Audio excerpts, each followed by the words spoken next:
E podemos, então, começar com a doutora Raquel. Raquel, muito obrigado pela sua presença e por ter aceitado o nosso convite para participar do simpósio. Hola, buenas tardes. Muchas gracias. Muchas gracias al comité organizador por la invitación y bueno, pues a ustedes estar aquí presentes. Mi plática se enfoca en abordar, conocer en qué estado estamos actualmente con la genética poblacional de las macrófitas marinas y en especial me voy a enfocar en la parte de pastos marinos y de manglares, en lo que es en las costas mexicanas. Entonces voy a empezar primero con pastos marinos y posteriormente voy a abordar el tema de los manglares. En México se cuentan con 7 géneros que están distribuidos en 11 especies y de estas especies, las que tienen mayor abundancia y mayor distribución en las costas mexicanas es la de Zostera marina y Thalassia testudinum. Zostera marina en el Pacífico y Thalassia en el Golfo de México. Principalmente, de hecho, Zostera marina pues tiene su límite en las costas de Sinaloa. Más allá ya no se encuentra, ya no se distribuye esta especie porque es de más templado. Y también el límite para Philoxpadis torreyi y Philoxpadis scolleri. En el caso de Thalassia testudinum, pues está más distribuido, es más de zonas templadas, perdón, de zonas tropicales. Y rupia marítima y rupia mexicana, pues se pueden, pues es una especie cosmopolita y está presente en cualquiera de los dos hábitats. Entonces, de todas estas especies, pues bueno, observamos que la distribución de los pastos marinos principalmente se da en la zona de Indo-Pacífico, ahí es donde hay una mayor diversidad. Sin embargo, si vemos en la parte de México, ¿estoy yendo hacia adelante o hacia atrás? Hacia adelante, ¿no? No,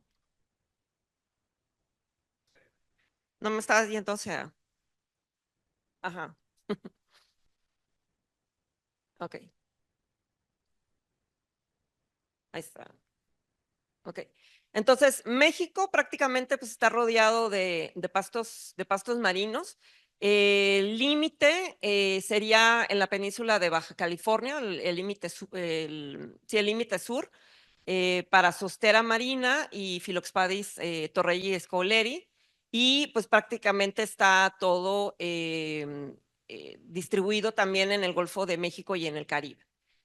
Todas ya están en la norma mexicana, están ya sea como especies protegidas o especies como amenazadas o, bueno, en esas dos condiciones, y eso a partir del 2019 se integraron nuevas especies que no estaban anteriormente en la norma mexicana, que eso es importante por el tema de la importancia y la relevancia que se necesita para desarrollar lo que es los estudios de genética poblacional.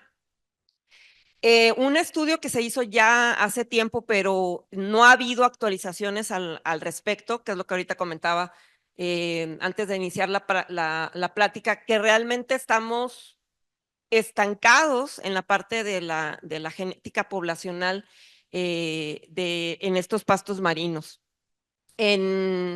En México nos enfocamos a estudiar a esta especie de Zostera marina que tiene una mayor presencia aquí en la península de Baja California, en las lagunas costeras, y se hicieron colectas a lo largo de esa distribución y en el Golfo de California. La diferencia entre estas plantas es que en el Pacífico presentan una reproducción de tipo perenne, es reproducción principalmente vegetativa, y en el caso del Golfo de California, las plantas tienen una reproducción sexual principalmente y las praderas son anuales.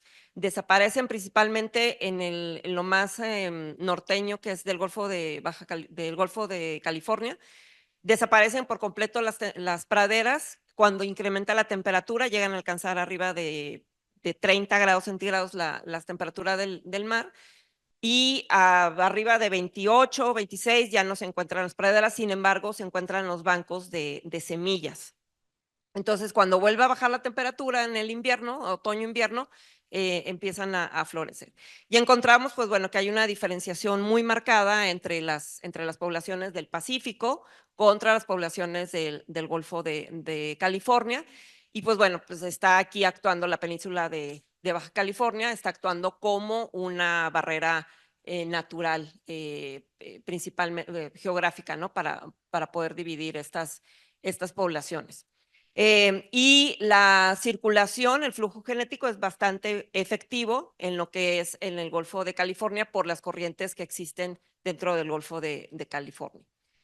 Se hizo un estudio muy enfocado, se generó a partir de este estudio general, en el que nos enfocamos a trabajar en la genética poblacional de esta bahía, que se llama Bahía de San Quintín, que es una de las bahías más importantes en Baja California, y hay un cultivo de ostión principalmente.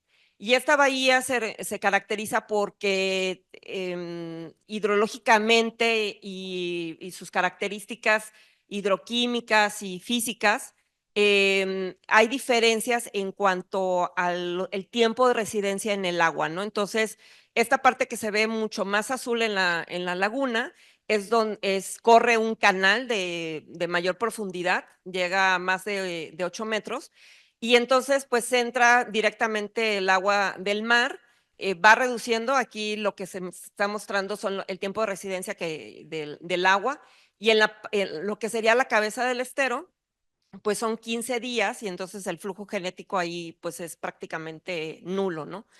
Y en cambio, en esta área, en la boca, es prácticamente de cero, y en esta área donde están concentrados, donde está lo verde, ahí es donde están concentrados la mayor cantidad de cultivo de ostras o de ostiones.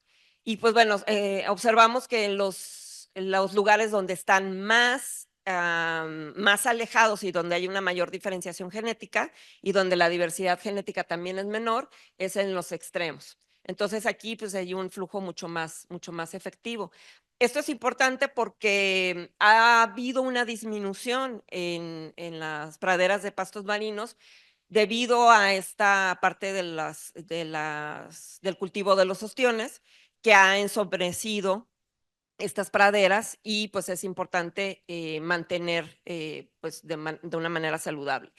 Este es un estudio de lo más reciente que se ha publicado. También se utilizó microsatélites, me faltó señalar eso en el estudio anterior, que se utilizaron microsatélites específicos para sostera marina.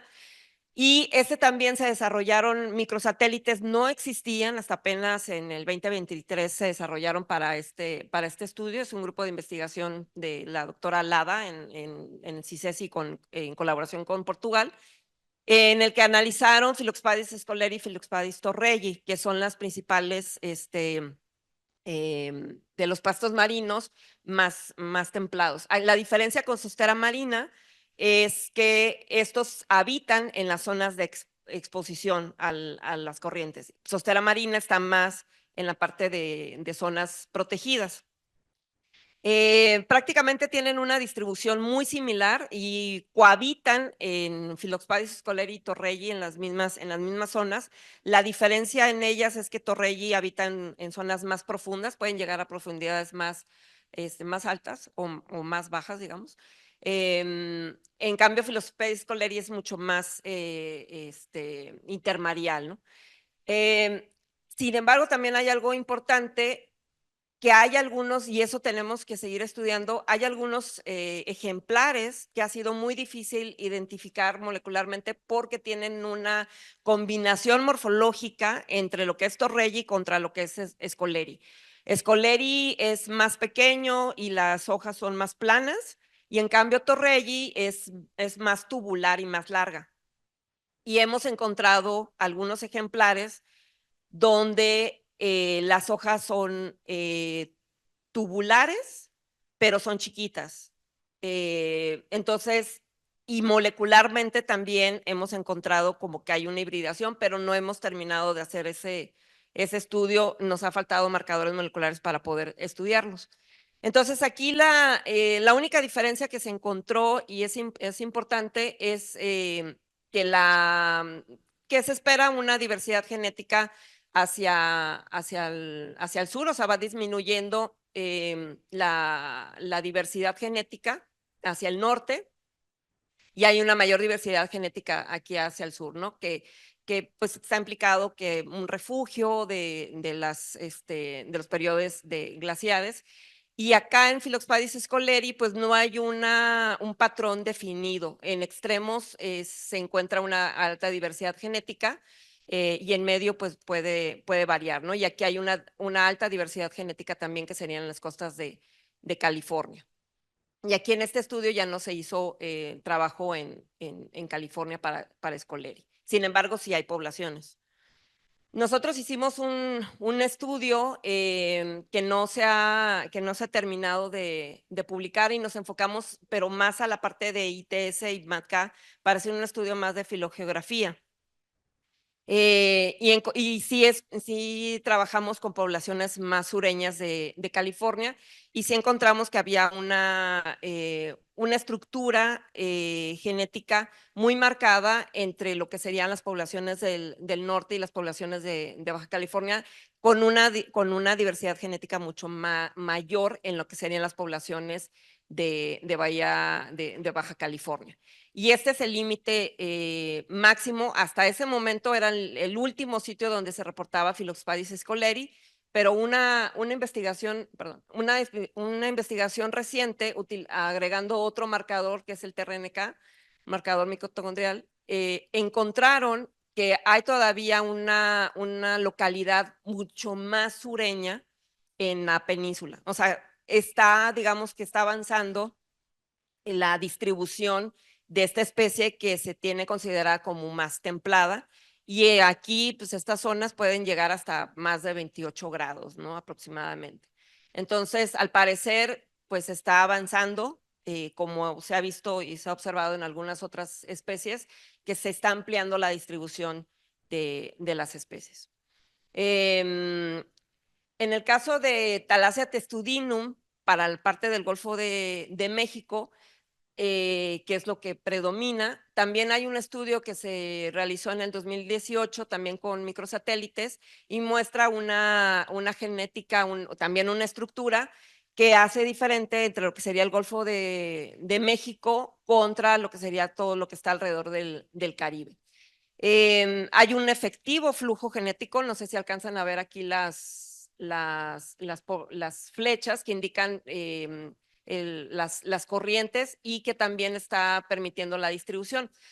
¿Por qué es importante en este caso? En el Golfo de México hubo hace algunos años un derrame petrolero y pues bueno, hubo también una intensa investigación acerca de cómo era el estatus de las poblaciones y en qué, cómo estaba esa diversidad genética.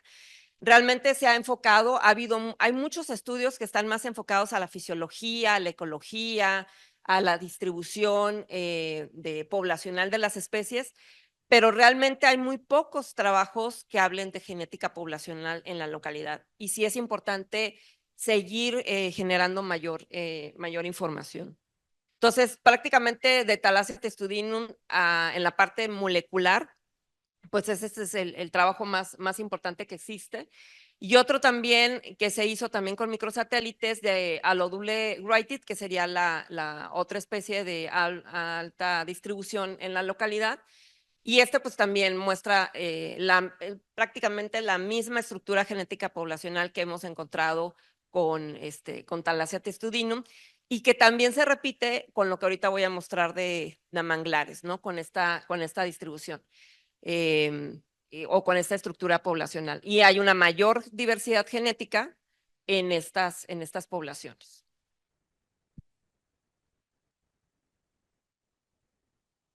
Entonces, en esta parte de conclusiones para lo que sería pastos marinos, pues realmente hay la diversidad genética principal o mayor se da en el Golfo de California y en el Golfo, perdón, en el Golfo de México y el Golfo de California y el Golfo o el Pacífico Norte, pues es mucho menor la diversidad genética en estos pastos marinos. Es importante que sigamos haciendo investigación, pero también es muy importante hacer esta comunicación con los tomadores de decisiones. Revisando estos estudios, si tuvieron si influyó en la toma de decisiones para nuevas propuestas o nuevas leyes, prácticamente habrá uno que otro trabajo que está citado. Realmente lo que sí toman en cuenta es la parte ecológica y biológica de las especies. Pero hasta ahorita prácticamente todos los artículos que revisemos de genética poblacional, una de las metas o los objetivos es, se está haciendo este trabajo para el desarrollo y la generación de información y la toma de decisiones para procesos de conservación, pero realmente no está incluida. O sea, no hemos hecho ese trabajo de poder influir realmente en lo que es la toma de decisiones y en los trabajos de conservación. En el caso de los manglares de México, que también es muy importante y tienen una distribución muy similar a lo que serían los pastos marinos, de hecho hay lugares y sitios que cohabitan estas dos especies, bueno, estos dos ecosistemas más bien de pastos marinos y manglares. Y pues México está en el cuarto lugar en la distribución de los manglares. También está siendo protegido, pero pues en los últimos años ha habido una devastación, al igual que pastos marinos, en cuanto a su cobertura. Nosotros aquí en México contamos con 7 especies. Sin embargo, las que tienen mayor predominancia es Rhizophora mangle y Avicennia germinans. Esas son las que están de mayor distribución. Y prácticamente lo que sería Rhizophora harrisoni y Avicennia bicolor están solamente identificadas ahí en registros en lo que es la costa de Chiapas. Tampoco no hay información genética, solamente han sido algunas detecciones que se han generado en ese periodo de tiempo. Y nosotros México es el límite norte del manglar hasta este momento, ¿verdad? Porque si va cambiando esto del cambio de la temperatura, por ahí hay unas plantas de mangle que se han sembrado en California. Hubo ahí un trabajo, una experimentación, un experimento y quedaron esas plantas de mangle. Son introducidas, obviamente, pero pues han resistido a las menores temperaturas, ¿no? Entonces, esto es en el Golfo de California.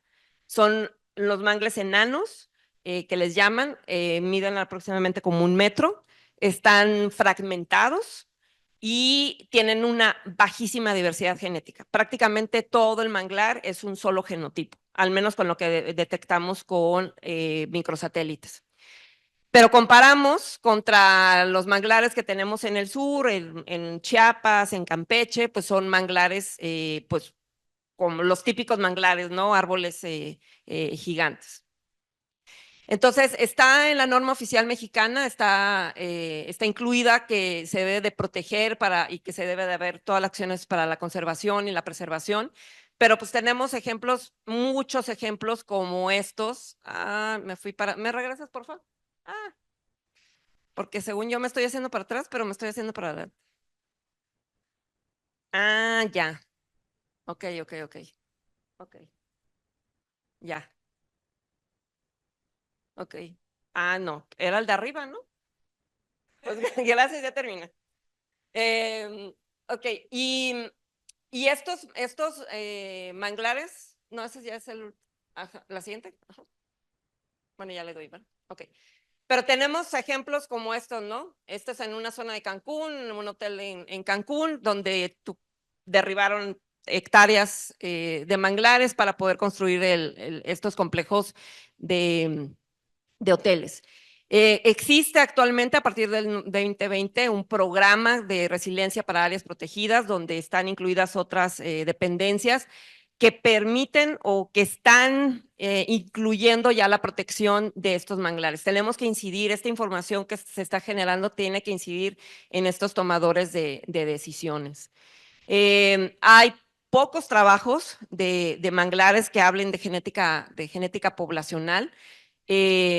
Y tenemos que también voltear a ver a las otras especies. De las 7 solamente se están trabajando prácticamente con 2, que tienen la mayor distribución, pero también las otras tienen un efecto y tienen y también forman parte de todo el ecosistema. O sea, hay una zonación de los manglares y no solamente está una especie, ¿no? Está Rhizophora manglia, Visenia, Legularia, entonces tenemos que cuidar a todas.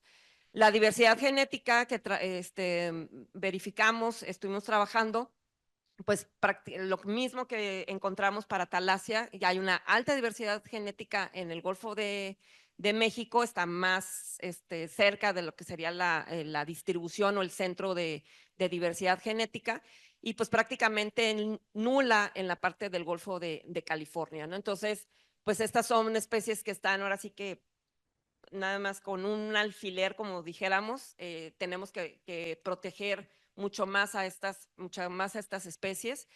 Y lo mismo se repite para Rhizophora mangle.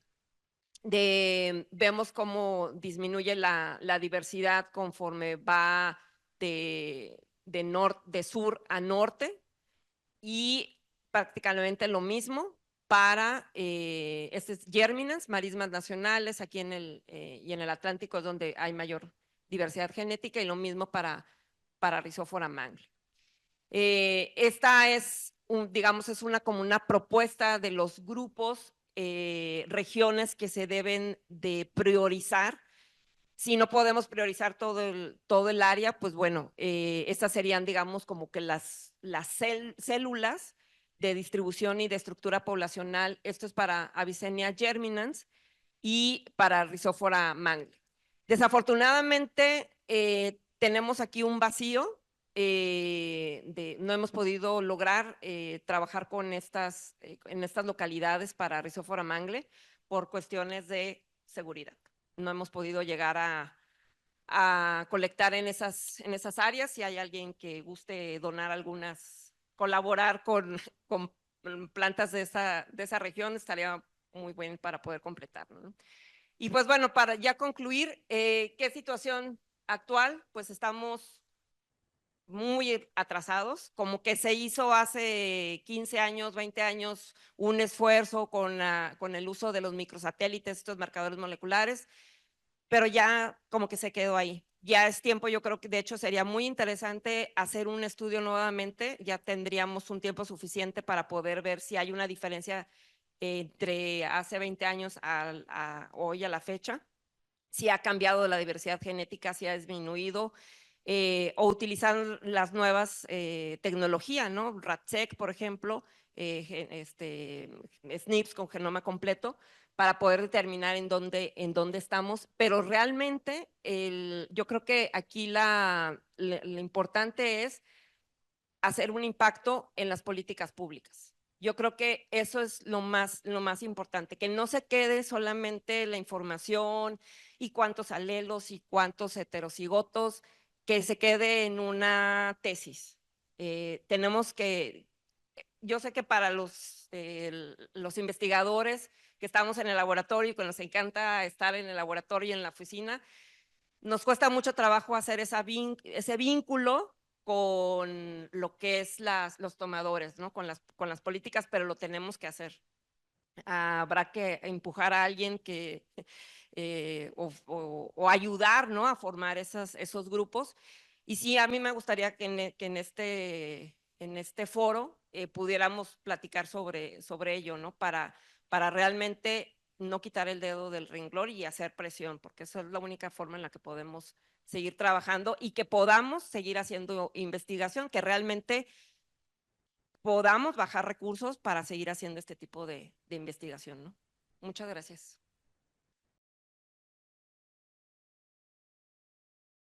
Passo diretamente para o professor João Carlos Nabu, para que fale um pouco para nós outros de DNA ambiental no nosso Rio Araguaia. Professor João Nabu, da Universidade Estadual de Goiás, em Brasil. E me convidado de a olvidado de falar de hablar que deixamos as questões para o final, viemos acá e combinamos tudo, ok? Então vamos fazer sequencialmente todas as três próximas charlas, ok? Graças, João. Tchau, tchau. Buenas tardes.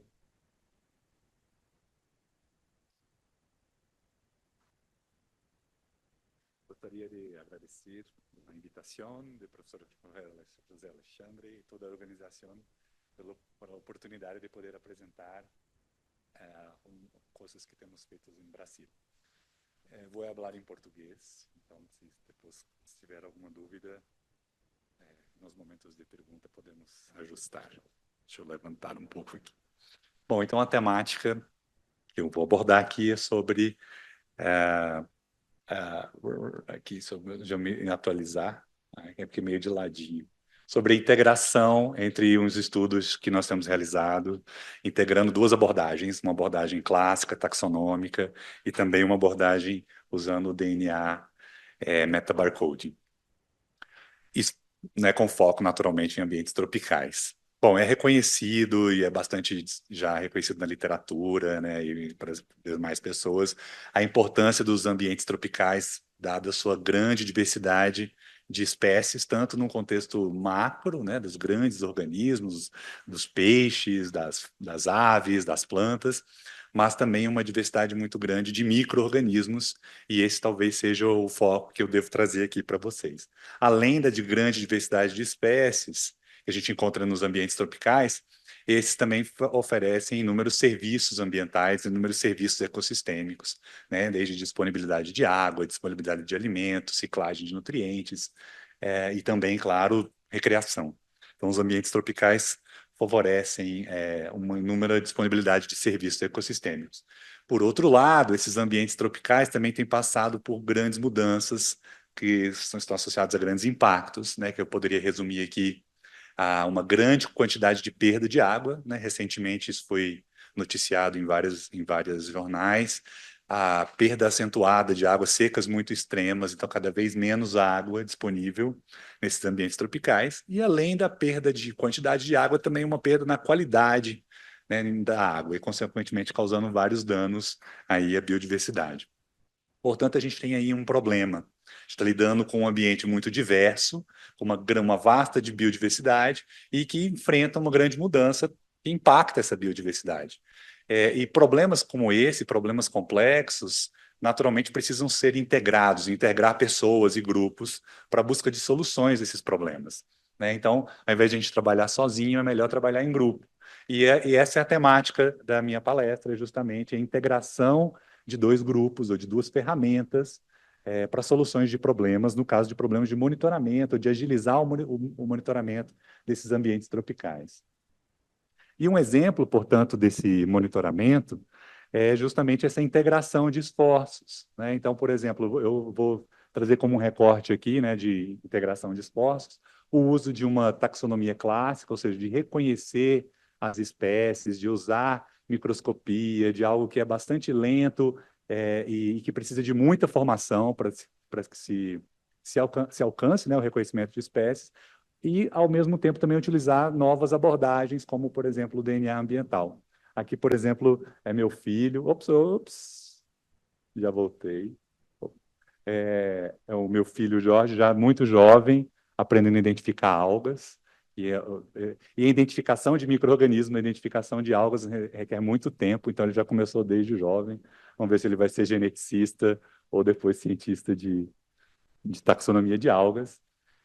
Então tem essa combinação desses dois fatores, né, dessas duas abordagens, né, que é o que eu trago aqui para vocês. Bom, fazendo um recorte já para essa abordagem de DNA ambiental, de fato há um avanço na literatura científica, cada vez mais artigos utilizando, né, as técnicas de DNA ambiental. Aqui, por exemplo, né, a gente consegue observar uma tendência do número de artigos sobre essa temática de DNA ambiental. Então, eu fiz uma busca bem rápida, usando esse conjunto de termos aqui, esse conjunto de palavras, e encontrei mais de 5.000 artigos. Vejam que há uma tendência tanto para artigos de DNA ambiental como um todo, mas também para artigos de DNA ambiental que utilizam um recorte de ambientes aquáticos, né? Bom, quando a gente faz uma análise refinando um pouco mais esses resultados, observem que algumas palavras se destacam mais, ou seja, aparecem com mais frequência nos artigos de DNA ambiental. Então, o tamanho das palavras indicam, né, quão frequente essa palavra ocorre nos artigos. Então, não é difícil de observar que palavras como fish, diversity, detection, são palavras mais comuns nos artigos, né? São que ocorrem com maior frequência. Por outro lado, olhando assim de forma geral nas palavras, a gente pode observar a ausência de algumas palavras que chamam a atenção também, né? Por exemplo, a gente não encontra palavras como filogenia, né? E o uso de DNA ambiental pode nos permitir avançar em estudos que usam a filogenia. A gente não encontra palavras associadas a algumas medidas ou algumas variáveis de impacto, como mudanças climáticas, eutrofização, barragens. Ou seja, isso indica, portanto, que há uma diversidade ainda, naturalmente, há uma diversidade de temas, há um viés, né, para estudos de peixe, mas observem que ainda há lacunas também que a gente pode preencher nos estudos com DNA ambiental. Esse também é um padrão comum nos estudos de levantamento, de literatura científica, em que você vê, a gente observa um maior número de artigos, por exemplo, nos Estados Unidos, países da União Europeia e na China, enquanto que países tropicais, aqui o Brasil, por exemplo, foram encontrados 409 artigos. Então, novamente, né, a gente lida com um problema de uma ampla diversidade, um problema não, uma questão, uma característica, né, de ampla diversidade nos ambientes tropicais, impactos ambientais e ainda assim lacunas, né, em sentido de menos artigos em relação a outras regiões. Bom, fazendo uma análise de o que a gente tem nesses artigos, né, o que foi encontrado nesses artigos, a gente pode encontrar, por exemplo, como que as palavras que foram encontradas nos artigos, nesses 5.000 artigos, como que essas palavras coocorrem e gerar medidas de probabilidade com que essas palavras coocorrem. E, portanto, gerar tópicos. Esses tópicos nada mais são do que assuntos que foram encontrados nesses artigos.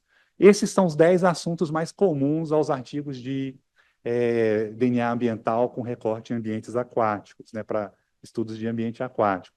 Se a gente olhar, vocês vão vendo várias dessas palavras, esses 10 tópicos, eles até podem ser agrupados em 4 tópicos ou 4 conjuntos, né? Conjuntos de palavras que estão mais associadas a monitoramento, a estudos ecológicos, a conjuntos de palavras mais associados a algum organismo-alvo, né? Ou conjuntos de palavras associados, na verdade, a comunidades, né? A várias espécies, e também conjuntos de palavras associadas à técnica, né? Portanto, a gente observa que a gente está numa etapa do DNA ambiental, talvez de avanços de técnicas, né? Avanços de estudos de organismos-alvos e, claro, de estudos de comunidade. Bom, para ilustrar, né, o uso do DNA ambiental e essa abordagem taxonômica integrada, eu vou mostrar 2 exemplos que a gente tem realizado lá no nosso grupo no Brasil, né? Então, o organismo-alvo são microeucariotos aquáticos, autotróficos, então estou me referindo ali às algas, né, que fazem fotossíntese. Esses organismos são sensíveis e, portanto, são bons indicadores de qualidade ambiental, né? Então são excelentes indicadores. E, claro, tem os seus desafios, porque a identificação, a classificação, o reconhecimento taxonômico é muito difícil, requer profissionais muito bem treinados e com muito tempo de formação, né? E, portanto, o uso de DNA metabarcoding pode auxiliar nesse processo de monitoramento, acelerar e também reconhecer padrões, né? Investigar os padrões ecológicos, as perguntas ecológicas. Bom, o primeiro exemplo que eu gostaria de trazer é de uma expedição que nós temos realizado já há alguns anos no Brasil Central, que é na bacia do Rio Araguaia, na região hidrográfica do Rio Araguaia, que está aqui, toda essa área verde, a região do Rio Araguaia, e esses pontos aqui em rojo, né, são as lagoas onde nós temos feito a amostragem, são 150 lagoas. A bacia do Rio Araguaia tem 377.000 quilômetros quadrados, ou seja, uma bacia maior do que vários países da União Europeia, maior do que a Itália, por exemplo. E essa bacia tem apresentado perda de qualidade de água, tem perda na quantidade de água, e, portanto, é uma bacia bastante importante, né, para fins até mesmo de futuras tomadas de decisões e políticas públicas. Bom, essa é uma expedição longa, a gente fica em torno de 25 a 30 dias percorrendo o rio, percorrendo as lagoas, né, que tem os registros fotográficos da equipe, das pessoas que trabalham. Como eu falei, é naturalmente um trabalho em equipe que envolve várias pessoas, né, vários grupos de pesquisadores. Aqui também, para ilustrar, é uma das regiões, uma das lagoas que a gente coleta. Então, isso aqui é uma lagoa da planície de inundação, do Rio Araguaia. Essa é a lagoa. Observe que eu tenho o Rio Araguaia aqui, né? Essa parte aqui é o Rio Araguaia e essa é a lagoa. Essas lagoas, em determinados períodos do ano, elas se desconectam do rio, e em outros momentos elas ficam conectadas ao rio, portanto, formando uma dinâmica que permite a dispersão e conexão entre ambientes, o que é bastante propício para testar teorias ecológicas, teorias de metacomunidade, efeito de dispersão, e de filtros ambientais na estrutura e na seleção das espécies. Né? Então, ilustrando. Para cada uma das 150 lagoas, aproximadamente 150 lagoas que a gente já mostrou, nós usamos, então, uma amostragem clássica, né, usando uma coleta lá na lagoa, coleta com frascos, e depois uma identificação de espécies usando microscopia, né, então, ao longo de um ano e meio, identificando espécies. Mas também, para cada uma dessas lagoas, a gente seguiu um protocolo de coletas com triplicatas, depois de extração e sequenciamento, que está detalhado, né? Não vou detalhar agora aqui, até a gente chegar num conjunto da comunidade representado ali por 18S, que indicaria a diversidade dessa microbiodiversidade, microeucarioto na bacia do Rio Araguaia. Bom, aqui só uma pequena demonstração, né, da diversidade dos grupos encontrados. Veja que nós encontramos 2.497 OTUs, né, usando essa abordagem lá que eu citei agora, 18S, DNA ambiental, com predomínio de OTUs classificados ali dentro do grupo das clorófitas, né, o que é bastante comum e esperado mesmo para esses ambientes que a gente coletou. Um destaque, né, que eu comentei para vocês, olhando aquelas palavras-chave, a gente sentiu a ausência de palavras como filogenia, por exemplo. Né? E, de fato, em relação aos estudos clássicos, né, taxonômicos clássicos, há sempre uma dificuldade de se gerar filogenia, de gerar índices a partir de diversidade, a partir da filogenia, dos índices de diversidade filogenética. Enquanto que dados de DNA ambiental, a gente já pode utilizar essa informação para gerar informações de diversidade filogenética. Né? Então, essa é uma vantagem no uso em relação aos estudos taxonômicos clássicos. Né? Esse é um alerta, por exemplo, aqui num trabalho do meu colega José Alexandre, que está aqui liderando a mesa, né? Que faz justamente essa chamada, essa mensagem de usar a filogenia. E aqui ao lado a filogenia dos dados do Araguaia, desses dados que eu acabei de mostrar para vocês, da coleta, né, que nós registramos.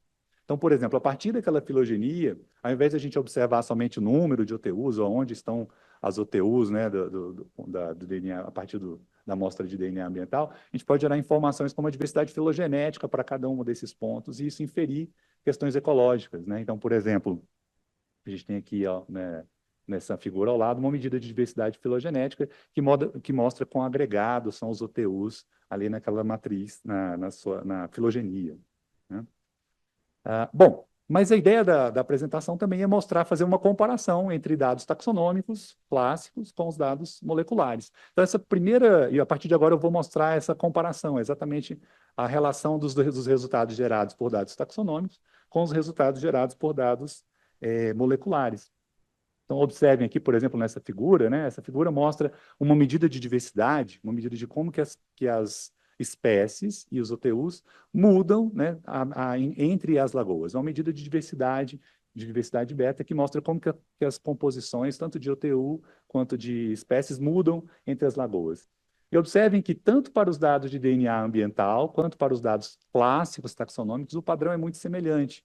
E é um padrão que indica uma alta mudança na composição, tanto de espécies quanto na composição de OTUs. Ou seja, à medida que a gente vai mostrando entre as lagoas, a gente observa que há uma mudança de espécies e também uma mudança de OTUs, né, indicando, portanto, talvez aspectos ambientais ou espaciais que possam promover essa mudança drástica ou considerável, né, na composição de espécies e de OTU. Então, esse é um padrão semelhante para ambos os grupos.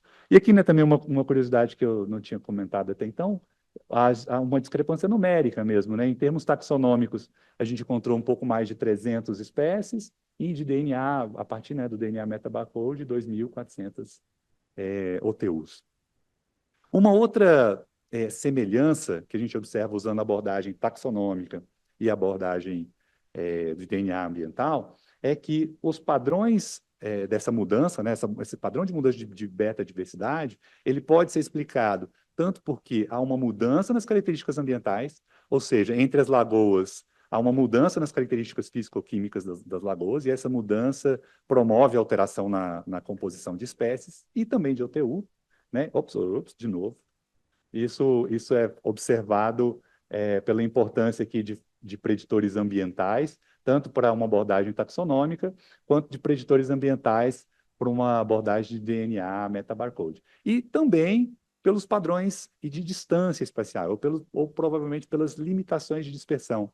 A gente está lidando com uma escala relativamente grande, né, nessas lagoas, entre essas lagoas, e mesmo lagoas distantes, talvez por limitação de dispersão, a gente encontra mudança na composição de espécies. Então, o padrão de filtros ambientais e de limitação por dispersão parece, né, ser revelado tanto para dados taxonômicos quanto para dados ambientais, apesar de, claro, os valores de R², os valores da estatística foram significativos, mas não são tamanhos de efeito altos, né, não tem um R² muito alto. Bom, uma outra estratégia de a gente poder comparar tanto dados taxonômicos quanto dados moleculares é observar como que os locais, as lagoas que a gente já mostrou, se ordenam usando uma abordagem taxonômica e como que eles se ordenam usando uma abordagem de DNA ambiental. Se essas ordenações forem muito semelhantes, eu estaria dizendo que como que os dados se ordenam taxonomicamente é semelhante aos dados ambientais e, portanto, haveria uma alta concordância entre esses grupos, né? O que a gente encontrou, portanto, é que a concordância ela é moderada, não é um valor de concordância muito alto, é semelhante a um teste de Mantel, né? Nesse caso aqui é um teste de Procrushes, indicando que há, sim, uma concordância, apesar de significativa, mas com valores moderados. Mas, além de a gente observar a concordância, é possível também detectar quais regiões ou quais lagoas essa concordância é maior, né? Observando, por exemplo, qual o resíduo encontrado no Procrushes, né? E um dos nossos resultados, né, que a gente encontrou é que em algumas lagoas, vou voltar novamente, desculpa, é que em algumas lagoas, por exemplo, na Lagoa 23, e algumas outras, a concordância tende a ser maior, né, do que em outras lagoas, como na Lagoa 1, que essa concordância tende a ser menor. O que a gente se perguntou é por que isso, né? Por que será que em alguns lugares a concordância é maior, em outros lugares a concordância é menor? Então, a gente relacionou essa distância entre as concordâncias, né, que seria essa medida de resíduo, para diferentes variáveis ambientais, e o que a gente encontrou é que uma variável ambiental em particular, que é o fósforo, é uma variável que estaria ajudando a promover uma maior concordância taxonômica e molecular. E o que é o fósforo? O fósforo é uma variável muito associada a uma medida de impacto. Presença de grande quantidade de fósforo na água indica uma medida de impacto, indica algum tipo de impacto que estaria ocorrendo naquela água, né? E a lagoa que teve muito impacto, né, que a gente observou maior impacto, é essa Lagoa 51. É justamente uma lagoa que tem, de fato, uma presença de pecuária, né, bem na margem da lagoa. E isso pode estar elevando o fósforo, promovendo, portanto, que aquela lagoa como bastante diferenciada, né, em termos físico-químicos, você tem aí uma mudança tanto de espécies quanto de OTUs. Bom, em resumo, né, nessa abordagem taxonômica e molecular paraguaia, a gente observa, então, que há uma discrepância, apesar, né, de número de espécies, né, são 343 espécies reconhecidas e, ao todo, ali mais de 2.400 de OTUs, apesar de algumas espécies não classificadas. Bom, essa discrepância talvez ocorra também porque na abordagem taxonômica, frequentemente a gente não faz uma varredura de todas as algas que estão ali, mas existe uma metodologia em que se satura a identificação de espécies, enquanto que no uso de DNA ambiental talvez isso seja mais comum, né? Talvez esteja fazendo um levantamento mais refinado de espécies, ou de OTUs, ou talvez também essas medidas de OTUs estão indicando diferentes variabilidades, né? Diferentes tipos de informação e de variabilidade. Uma curiosidade que a gente achou aqui em termos de concordância é que no ambiente que eu citei agora, que é altamente impactado, né, a Lagoa 51, a gente encontrou uma espécie, que é a Cryptomonas brasiliense, e nos dados moleculares, o mesmo gênero foi encontrado, que é a Cryptomonas pirenoidífera. Então, me parece aqui, vejam, o mesmo gênero, e de fato é um gênero comum a ambientes impactados, que é esperado encontrar em ambientes impactados. Bom, para finalizar, como um exemplo, e é bem rapidinho, eu sei que meu tempo já estourou, mas é só para ilustrar também como um exemplo, comparando dados taxonômicos e moleculares. Há alguns anos nós construímos uma área experimental na minha universidade, lá na UEG, em Goiás, no centro do Brasil, e essa área experimental tem 80 mesocosmos, são 80 pequenos lagos, né, que simulam pequenos lagos, e lá a gente pode fazer vários experimentos, e eu vou mostrar aqui para vocês um desses experimentos. É um experimento realizado por uma aluna de mestrado, minha e uma aluna de iniciação, da professora Tânia. E o que a gente fez lá como experimento? A gente simulou, vejam, aqui eu tenho os mesocosmos, a gente simulou duas condições, mesocosmos em duas condições de estado trófico, lagos mais e menos impactados, mais ou menos eutróficos, e diferentes condições de temperatura, né, temperatura atual, 2 graus, 3 graus Celsius. E nós coletamos tanto para uma identificação das algas, mas também usando DNA ambiental. Depois eu posso explicar com detalhes caso tenha, né, um exemplo, alguma dificuldade aqui. Bom, os resultados também mostram um aspecto interessante, é que tanto para os dados de DNA ambiental, e vocês vão ver para o dado taxonômico também, vejam aqui, a gente observa uma forte diferença na composição de OTUs entre os estados tróficos. Então, no ambiente eutrófico, tem uma composição de OTUs muito diferente do ambiente oligotrófico, né, mostrando aí, portanto, que o estado trófico muda consideravelmente a composição de espécies. Né, vejam aqui numa estatística, né, na Permanova, que eu tenho um valor significativo, um R² maior, do que a própria temperatura, apesar de ter uma diferenciação também. Né, em ambientes mais quentes, eu tenho uma mudança nos OTUs em relação ao ambiente não quente, né, menos quente.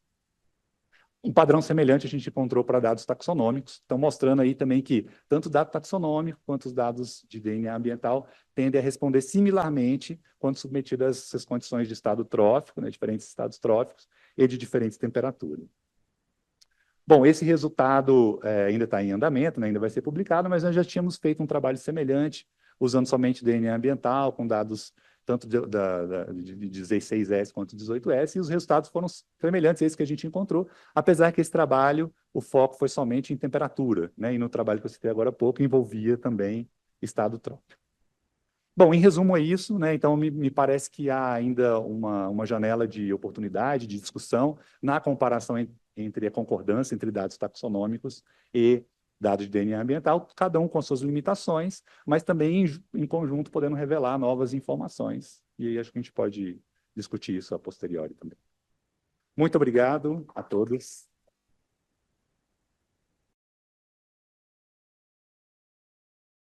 Podemos então passar para a nossa última charla e gostaria de convidar Maurício Milo para a sua apresentação.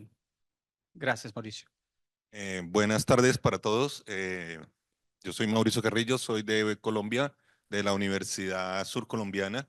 Agradecer al profesor y al Congreso por la invitación, hablar un poco sobre la ictiofauna colombiana, cómo es la situación actual.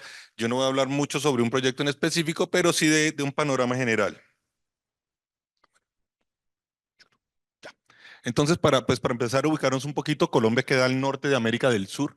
Tenemos más o menos 2 millones de kilómetros cuadrados de continente, unos 3.200 kilómetros de costa. Tenemos 1 millón de kilómetros cuadrados de mar territorial, tanto en el Atlántico como en el Pacífico, y unos 7.000 kilómetros cuadrados de ciénagas y otros cuerpos de agua, lo que nos hace un país muy rico en la parte fluvial. Colombia lo tenemos dividido en 5 regiones, en la parte Caribe. ¿Dónde está? Aquí. La parte Caribe, la cuenca Magdalena-Cauca, la cuenca Pacífico, la cuenca Orinoco y Amazonas.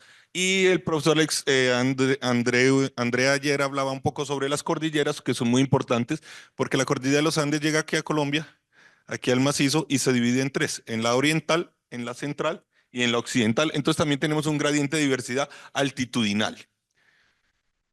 En Colombia, pues, la pesca es principalmente de aguas continentales.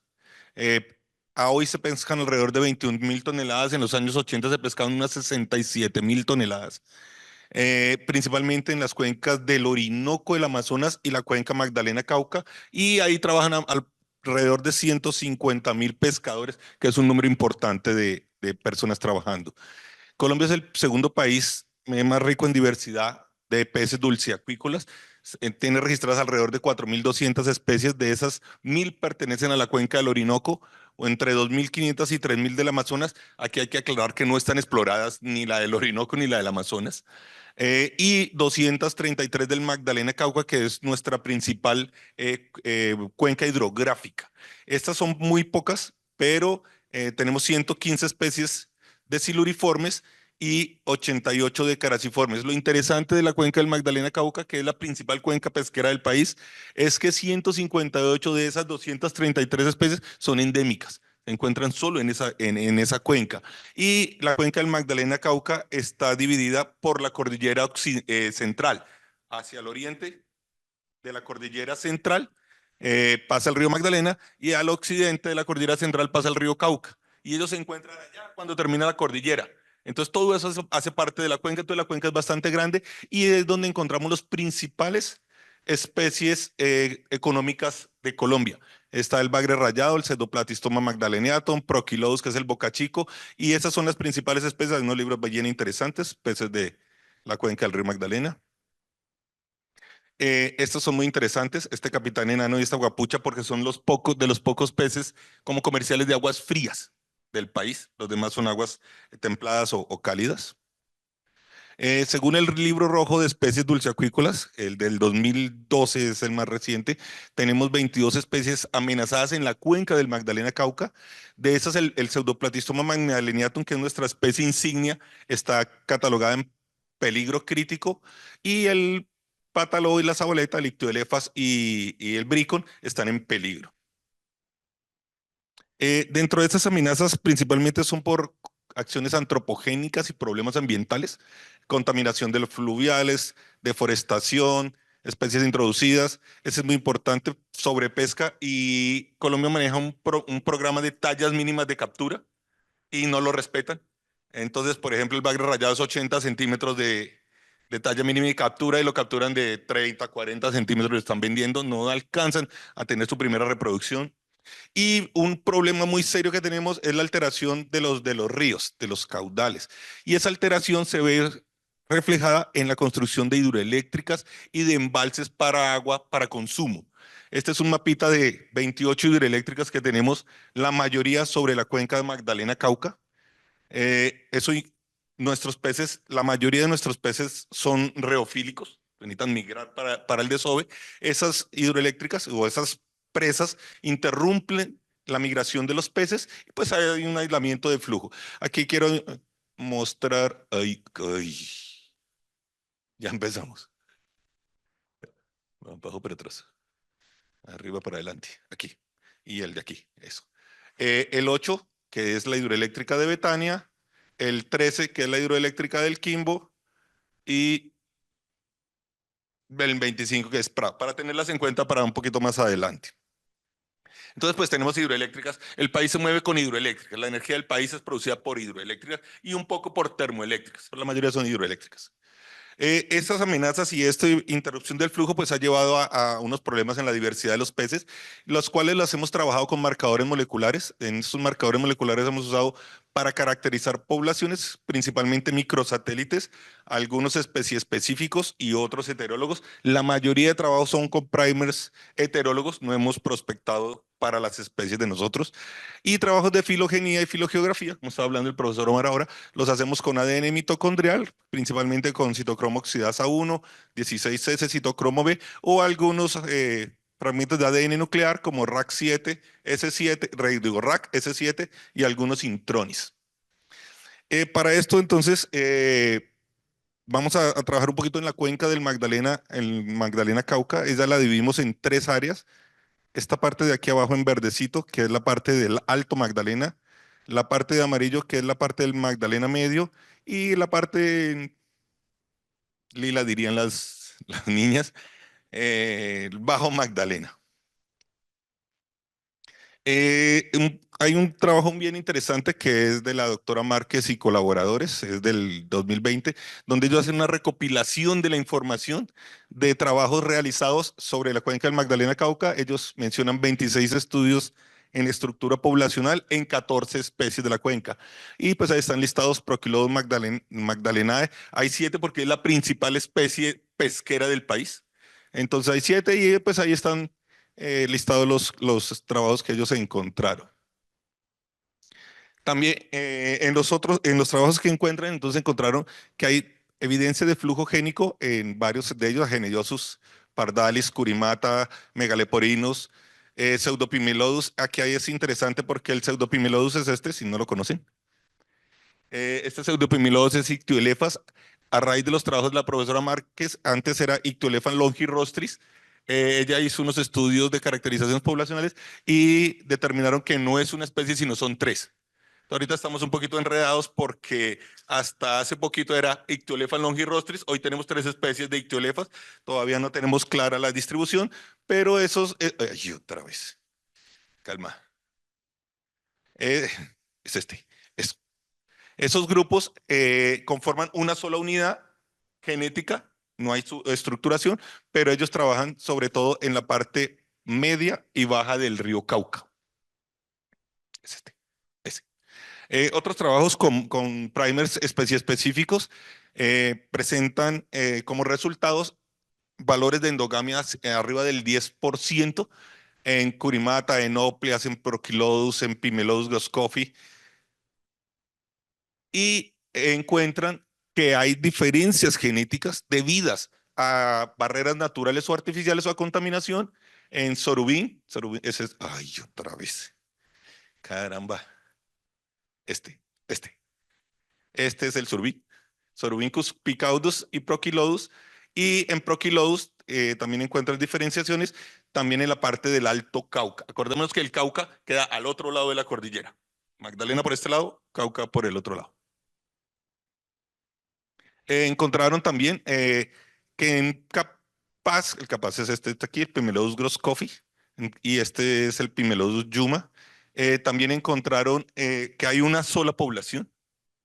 Y en Prochilodus, otra vez, Magdalena, encontraron subestructuración debido a actividades antrópicas como repoblamiento. Esta parte es muy importante porque unas medidas de compensación que pone el gobierno, sobre todo a las hidroeléctricas o a quien impacta al río, es hacer repoblamientos.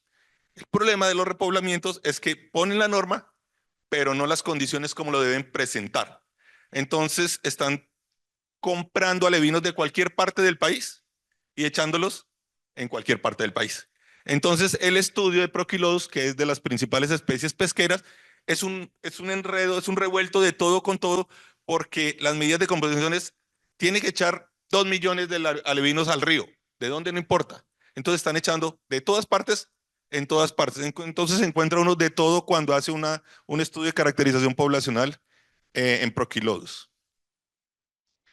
Todos esos trabajitos así rapiditos eran de la cuenca media y baja del Magdalena y la parte del Cauca.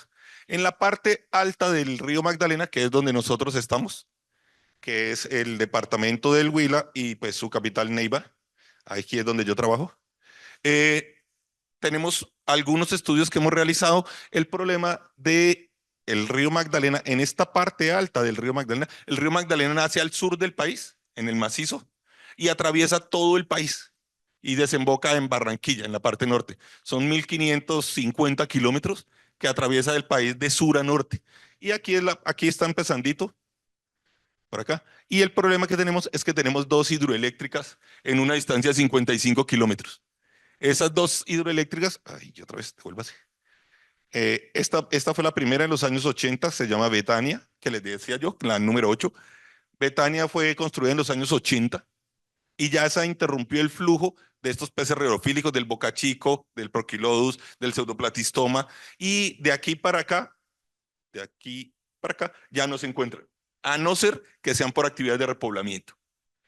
En los años 2000 y poco les dio por hacer otra hidroeléctrica, es la hidroeléctrica del Quimbo, un poco arriba, 55 kilómetros antes de Betania, y volvieron a interrumpir el flujo del río. Entonces lo que se formaron fueron 2 grandes embalses y un pedacito arriba aquí chiquito, que por aquí viene otro rito. Entonces, prácticamente que los peces que hay que sobrevivieron son de repoblamiento, de actividades de repoblamiento. Ah, bueno, hay que mencionar que aquí en Betania, ay, otra vez, caramba.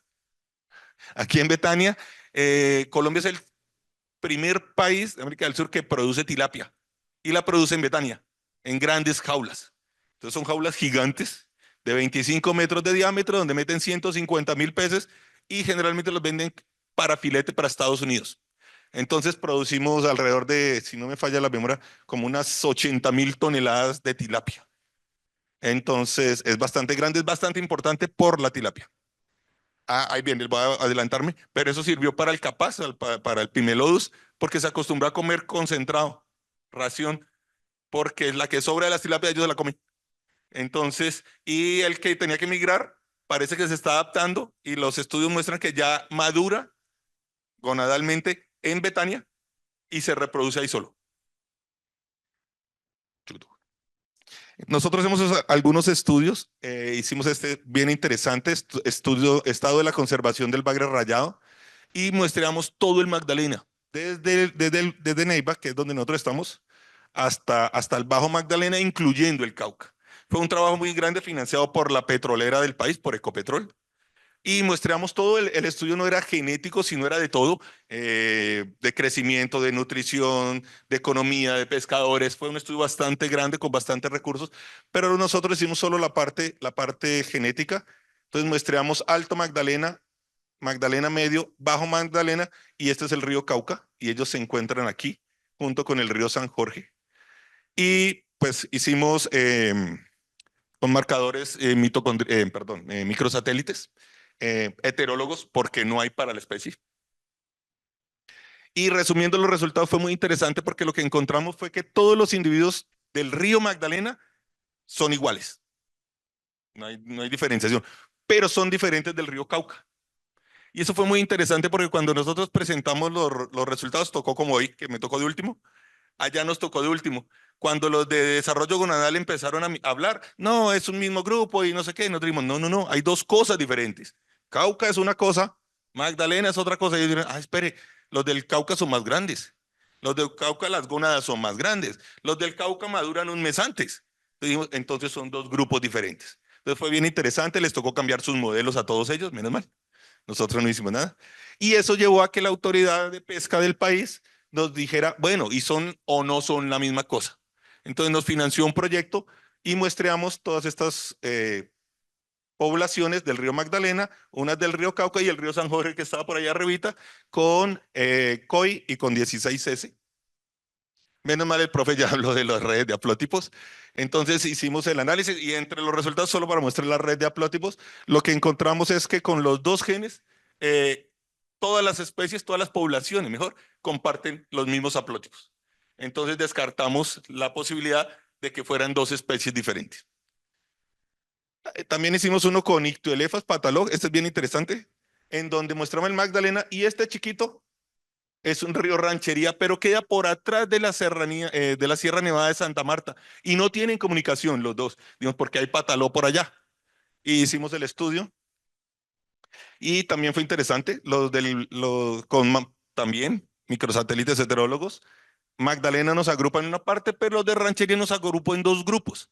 Digamos, ¿por qué dos grupos? Ya nos pusimos a mirar y en el río Ranchería hicieron un embalse para aguas de riego para agricultura y otra vez la medida de compensación es echar peces al agua. Parece que alguien llevó patalos de otro lado y los soltaron ahí. Y a alguien se le ocurrió, así, de las buenas. Y encontramos dos grupos de pátalos, uno en el embalse y otro en el río. Hicimos más trabajos con Pataló a raíz de eso en varias poblaciones, pero no los voy a mostrar. Este fue uno de los que nos contrató la hidroeléctrica de Betania para mirar las poblaciones. Ese es el capaz, el Pimelodus grosscoffey. Muestramos pátalos, capaz aguas abajo de la hidroeléctrica y aguas arriba de la hidroeléctrica, también con primes, pero estos sí son especies específicos. Los desarrollamos cuando estábamos con el profesor Pedro allá en San Carlos. Entonces desarrollamos los micros para ellos y encontramos bien interesante. En teoría era una población aguas abajo y una población aguas arriba. Cuando hacemos los análisis nos dan 3 poblaciones. Entonces, ¿de dónde salieron esas 3 poblaciones? Dijimos, hagamos un análisis solo de la población de aguas arriba. Y no traje los resultados, pero nos dio que habían 2 poblaciones. Hicimos las mismas aguas abajo y nos dio que habían 2 poblaciones. y cuando lo juntamos nos dan 3. Entonces estuvimos también averiguando y parece que alguien en alguna medida de compensación de esas de que tienen que echar peces al agua, echó peces arriba y abajo. Entonces son grupos diferentes. Entonces el grupo que estaba arriba, el grupo que estaba abajo y alguien revolvió, soltó unos arriba y soltó unos abajo y tenemos, y pues son estructuralmente diferentes. Ya para acabar, entonces así rapidito, eran peces de la Estación Piscícola de la UNAP, Autoridad Nacional de Acuicultura y Pesca, el órgano rector de la pesca en el país, y nos contrató porque tiene una estación piscícola y tenían peces de Betania. ¿Se acuerdan que les dije que por favor recordaran Betania y Prado? Que son 2 hidroeléctricas que están separadas unos 150 kilómetros, y ellos tienen esos peces en una estación para actividades de repoblamiento. Adivine qué hacen. El que estuviera maduro de cualquiera de los dos, lo revolvían con cualquiera de los dos, lo cruzaban y lo vendían para todo el país. Lo que encontramos era que la población de Betania estaba endogámica, la de Prado estaba endogámica, y cuando los juntamos presentaban estructura poblacional. Entonces les dijimos, ¿qué hacemos? Nos dijeron, digo, haga un asado y nos invita. Y sí, los eliminaron, cogieron otros, pero no nos invitaron al asado. Y para ya acabar rápido, hacemos citogenética también. Es interesante porque trabajamos con citogenética de loricáridos. Solo traje un ejemplo de uno, fue un trabajo de unos estudiantes muy bueno. Estos loricáridos son importantes porque allá se los comen. Bueno, no los comemos. Para la, ¿cómo les llaman? La cruda. Eso, cuando tiene resaca, cuando tiene guayabo. Entonces, que son buenísimos en caldo. Entonces se los come, pero no están bien identificados, están bien clasificados. Entonces dijimos, como parte de la clasificación, pues hagamos citogenética. Interesantísimo que encontramos que el par 15 en esta especie que Dostoma fischeri es heteromórfico para la hembra. Entonces estamos hablando de un sistema de determinación ZZZW. Hicimos así con 3, que Dostoma fischeri, que Dostoma, ay, se me fue. Bueno, otro y el Hipostomus, y los 3 nos marcaron que la hembra es la heterogamética. Y ya para acabar hicimos otro trabajito así hace un tiempo con este carácido. Cuando llegamos allá al Huila lo tenían clasificado como Parodon caucanus. Nos dijimos esto no es caucanus porque el Cauca queda al otro lado. Entonces hicimos citogenética, no encontramos diferenciaciones cariotípicas entre el macho y la hembra, pero a raíz de unas sondas que desarrolló la doctora Terumi Hatanaka del grupo del profesor Pedro, llevamos unas muestras a Brasil, hicimos hibridación in situ, y interesantísimo que las 2 sondas nos marcaron en el mismo par de cromosomas. Entonces estamos hablando de una sintenia que es poco reportada, sobre todo en este grupo de los caráceos. Y ya, así rápidamente, porque ya se me acabó el tiempo, pero sí no quería acabar sin agradecer a los esclavos, los estudiantes. Nosotros somos un programa joven de biología, hasta ahora estamos graduando los primeros, entonces todos son estudiantes de pregrado y como pueden ver, ay, se voló. Casi todas son niñas, solo hay un niño. Nos dominan las niñas. Entonces, este es el grupo de investigación, haciéndose los que trabajan. El profesor Wilson Cruz, que trabaja conmigo desde compañero de aquí de la doctora Carmen desde estudiantes, él trabaja conmigo.